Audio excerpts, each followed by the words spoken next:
Amigos, ¿cómo están? En esta oportunidad vamos a hablar de un tema importante, el resumen del informe de investigación y del artículo científico. Si revisamos el diccionario o consultamos con los especialistas, todos, aunque con diferentes palabras, nos van a decir que un resumen es una síntesis, en este caso del texto. ¿Cuál es el texto? El texto es nuestro informe de investigación o el artículo del mismo. ¿Qué debe contener entonces ese resumen? Si es una síntesis, por definición, la síntesis implica un quitar lo secundario y quedarse con lo esencial, con lo principal. Entonces, una síntesis, por eso es que siempre es más pequeña que el original. Ahora bien, eso significa que el resumen debe contener lo principal del informe de investigación o del artículo, según estemos hablando. Entonces, ¿qué debe contener en síntesis todo esto? Debe contener fundamentalmente el objetivo. Ahora, el que ya sabe de investigación sabe que al leer el objetivo se da cuenta de cuál es el problema y también puede, por el texto del resumen, puede inferir la hipótesis. Entonces no hay necesidad de poner todas esas cosas. Entonces, ¿qué tiene que poner? El objetivo de la investigación, que indica cuál es la meta de la investigación.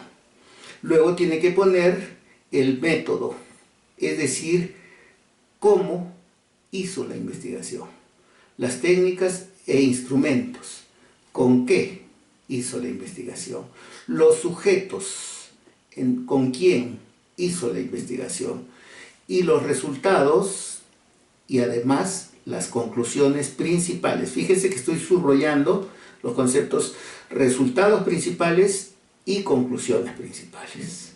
Eso es lo medular que debe contener un buen resumen. Ahora, el resumen debe estar construido, porque fíjense que es una construcción personal del investigador, debe estar construido en tiempo pasado, en pretérito, y debe estar hecho de modo impersonal. Entonces no decimos hemos encontrado, se ha encontrado. No decimos nuestro objetivo fue, que es plural de la primera persona, sino que decimos el objetivo fue. No decimos hemos encontrado, los investigadores hallaron que.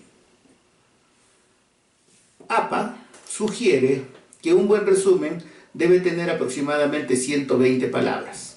Por supuesto que eso puede variar de acuerdo a la institución para la que investiguemos o la revista en la que intentamos publicar nuestro manuscrito. Entonces, algunas instituciones dicen 150 palabras, otras 200, y por supuesto que el investigador debe respetar esas exigencias que hace la institución para la que investiga. Igualmente las revistas señalan una cantidad de palabras y otras señalan otra cantidad de palabras. Eso va a variar, como he dicho, de acuerdo a la institución y a la revista de la que se trate. Pero fundamentalmente todos, independientemente de sea la que fuere la institución o la revista de que se trate, coinciden en que ese resumen debe contener lo que hemos señalado. Pero ¿cómo hacerlo? Tiene que ser una redacción corrida, fluida, propia del investigador. Una síntesis implica desechar lo secundario, como digo, y quedarse con lo esencial. Esa construcción es una construcción mental, involucra el pensamiento. La síntesis es un proceso del pensamiento. Hay también una síntesis mnémica, que es la síntesis que hace la memoria de todo lo que tiene en su contenido, y hay una síntesis perceptiva. Entonces, esta síntesis es una construcción propia. Un error muy común del joven y novato, el inexperto investigador, es hacer un documento al que lo subtitula como resumen y que sin embargo contiene un cortado y pegado de. el problema, si tiene problemas específicos, los problemas específicos, el objetivo general, los objetivos específicos, las hipótesis, y eso no es más que un cortado y pegado que cuando se lee no dice, no habla bien de la calidad intelectual del investigador. Entonces, cuando eso ocurre, se nota de que no ha habido un trabajo intelectual, sino que ha habido simplemente un trabajo mecánico que lo hace cualquier persona que no necesita ser investigador para realizarlo con la ayuda de la máquina. Vamos a ver qué sucede cuando se hace ese tipo de trabajo que, como reitero, debemos evitarlo porque desdice sobre la calidad del investigador. ¿Qué sucede cuando tenemos ese tipo de trabajo? Vamos a verlo. Ejemplo de resumen mal elaborado. El trabajo que se presenta tuvo como problema general. Los problemas específicos fueron: el objetivo general fue, los objetivos específicos fueron, la hipótesis general decía que, las hipótesis específicas afirmaban que, el método empleado fue, el diseño fue, la población de estudio fue, y la muestra estuvo constituida por, se emplearon los siguientes instrumentos, para el procesamiento de datos se hizo uso de, se llegó a las siguientes conclusiones.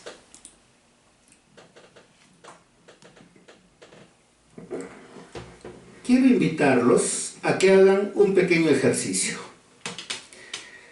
Llenen esa estructura que les acabo de presentar con todos los datos de un trabajo de investigación. Y cuando después de haber llenado eso, lo lean, ¿qué van a encontrar? Que eso nada más es una redacción tediosa. Entonces, el investigador debe recordar que él no escribe para él, sino para ser leído. Y si la persona que nos lee ya en el resumen ve una redacción tediosa, la pregunta es, ¿tendrá ganas de leer nuestro trabajo? Ahora, quiero que noten otra cosa. Si yo a un chico de primero o segundo de secundaria le doy esa estructura y le digo, toma acá este trabajo, busca el problema, los objetivos y llena, el chico tranquilamente con su computadora corta, pega y me entrega el trabajo hecho. ¿Qué demuestra eso? Que no hay que ser investigador para hacer ese tipo de resúmenes.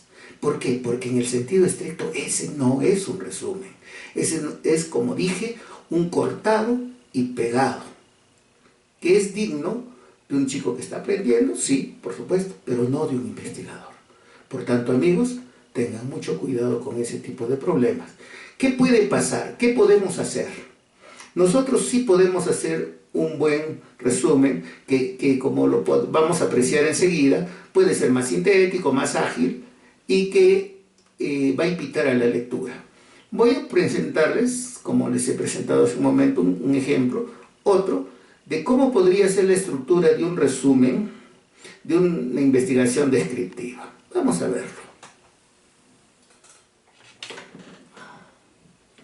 Estructura básica de un resumen. Se trata de un trabajo de tipo que tuvo por objetivo, se empleó el método con un diseño, la muestra estuvo constituida por, los instrumentos empleados fueron, los principales resultados mostraron que, se concluyó, entre otras cosas. Ahora quiero pedirles que hagan el segundo ejercicio. Llenen esta estructura con los datos con los que llenaron el ejemplo anterior. Y se van a dar cuenta que obtienen un resumen mucho más legible, mucho más digerible, mucho más ágil y que puede invitar a la lectura, porque el sentido de un resumen es que el que lo lea se dé cuenta de qué trata la investigación y se interese en ella.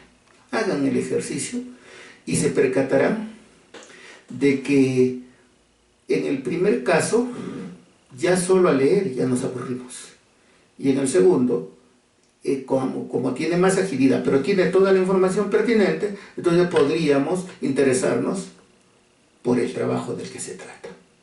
Entonces, mis estimados amigos, esto es simplemente un acercamiento, pero ustedes en la labor de construir su resumen van a descubrir una serie de dificultades, pero que las resuelve el investigador con su inteligencia. Hasta pronto.